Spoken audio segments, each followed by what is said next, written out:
नमस्कार दोस्तों, आज है 1 जून 2024। 1 जून 2024 से जितने भी करंट अफेयर्स के महत्वपूर्ण क्वेश्चन बन सकते हैं, उस सभी पर डिस्कस करेंगे।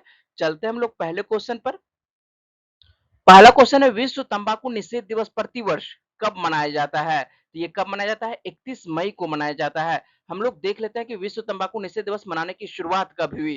तो विश्व तंबाकू निषेध दिवस मनाने की जो शुरुआत होती है विश्व स्वास्थ्य संगठन के द्वारा स्टार्ट किया जाता है और विश्व स्वास्थ्य संगठन ने वर्ष 1987 में पहली बार तंबाकू निषेध दिवस मनाने का फैसला लिया।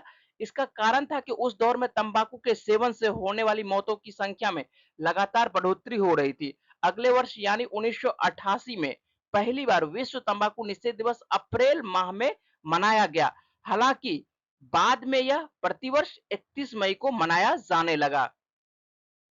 दूसरा क्वेश्चन है अंटार्कटिक संधि सलाहकार बैठक का आयोजन कहाँ किया गया? तो ये कहां पर किया गया? भारत के कोच्चि शहर में किया गया।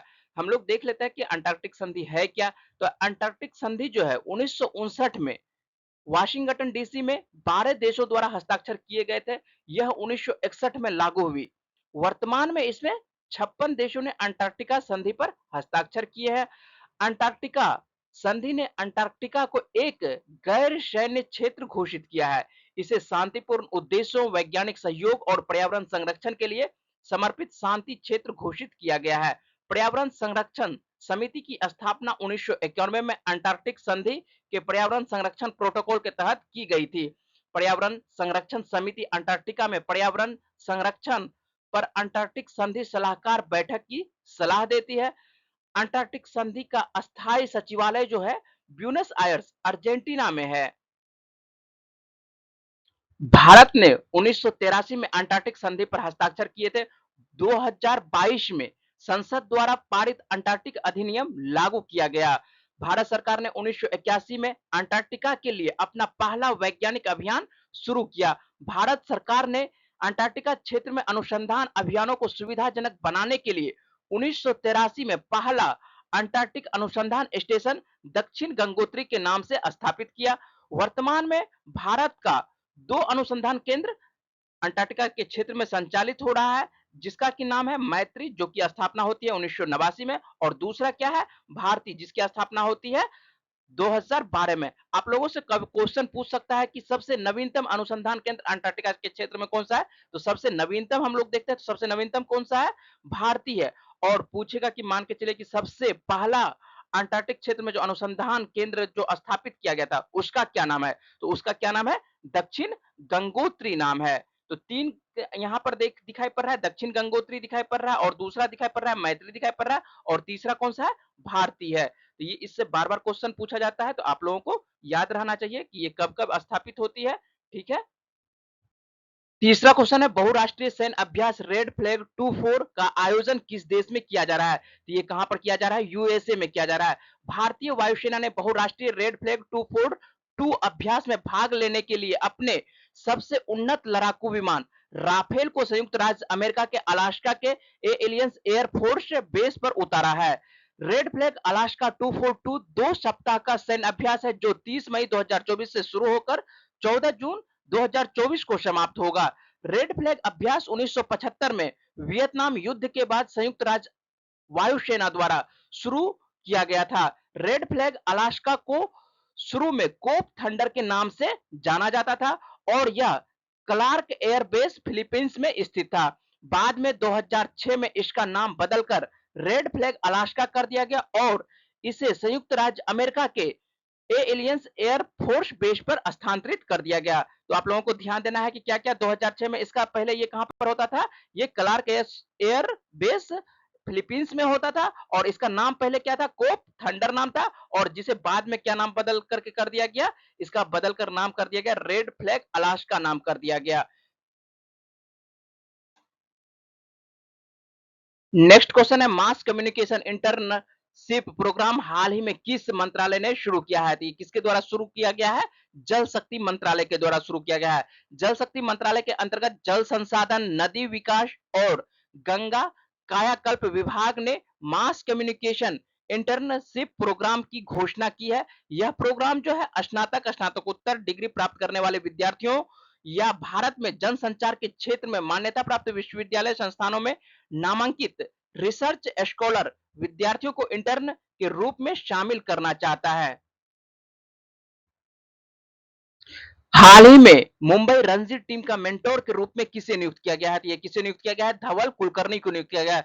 धवल कुलकर्णी भारत के लिए 2014 से 2016 के बीच 12 वनडे और 2 टी20 अंतरराष्ट्रीय मैच खेले हैं और पिछले सत्र में मुंबई की तरफ से ये रणजी खेलते हुए नजर आ रहे थे और जीतने के बाद रणजी जीतने के बाद जो है क्रिकेट के सभी प्रारूपों से ये संन्यास ले लिए और मुंबई टीम ने धवल कुलकर्णी को मेंटोर के रूप में अपने टीम में शामिल कर लिया है।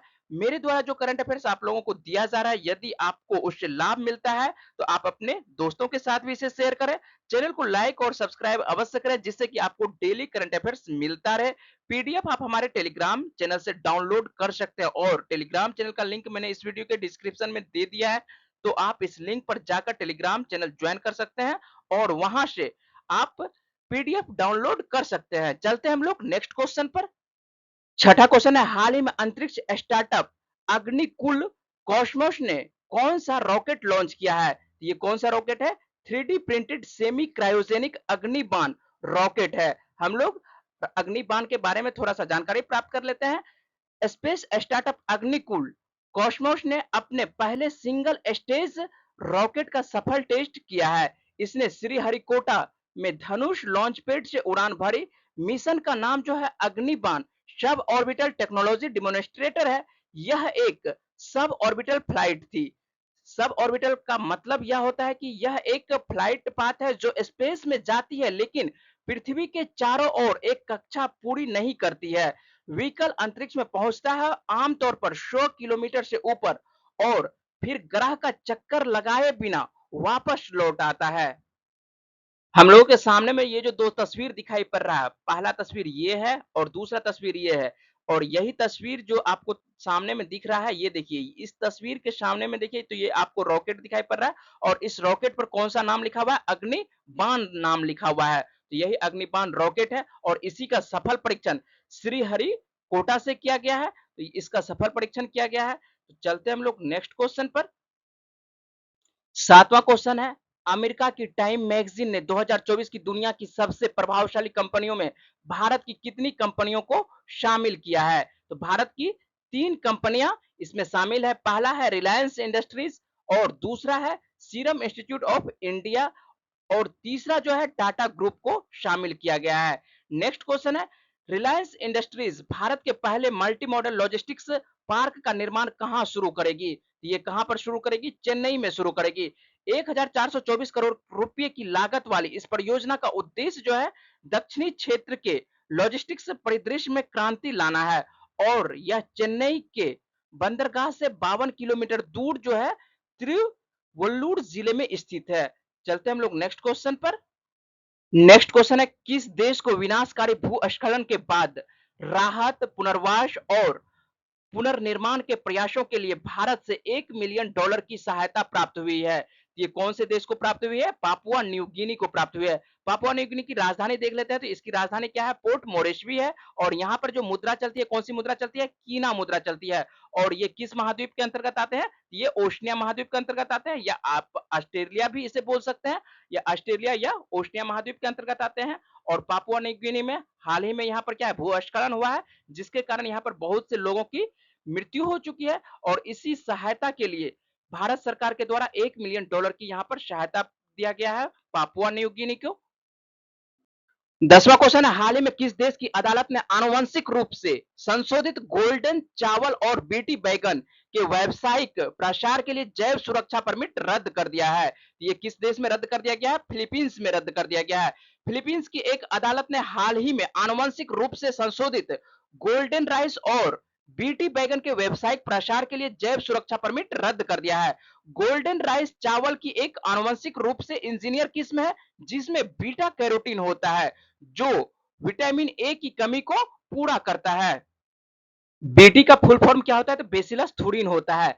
बेसिलस थुरिन जीन एक जीवाणु है जो प्राकृतिक रूप से क्रिस्टल प्रोटीन उत्पन्न करता है। यह प्रोटीन जो है कीटों के लिए हानिकारक होता है।